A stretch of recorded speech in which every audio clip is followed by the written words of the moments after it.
Hello guys and welcome in this video. We're gonna go over the steps that we follow in order to set up your Attio Action Automation for workflows within your sub. Get it connected to your Attio account and more importantly, execute actions directly from your workflow for your Attio account. So let's get the ball rolling. Inside your sub account, you go at the app marketplace to search for the app. You search for app. There you go. We go to Attio.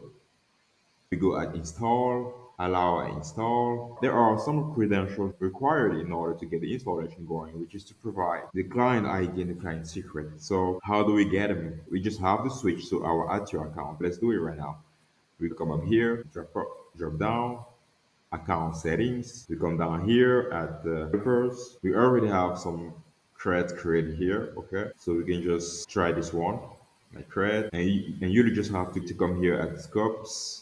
Okay, and to enable some stuff here like the taxes. You enable to read right. You do the same for list configuration. You enable to read right. Same for list intro. Come up here.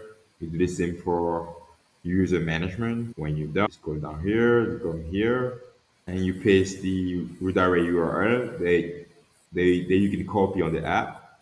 So let's switch to the app. You come here, you copy this, you make sure it's copied, and you switch back. You paste it here, and you come here. Afterwards, you go and copy the client ID. So you copy the client ID, switch back, paste. You go and copy the client secret, copy, switch back, paste. You go and continue, choose the plan, you confirm, you go at complete installation, you automatically open this new window in order to copy the new redirect URL that you have to go back on Attio. Okay, so you copy this one, you switch back, you come down here, you delete this one, you add a new one, you paste, there you go, and you switch back to the sub account and you get tool. This means that the tool is already connected to your Attio account and now you're able to execute actions directly from your workflow for your Attio account. So guys, if you ever have any questions, feel free to reach out. We have a very dedicated team who's also 24/7 to answer to all your questions.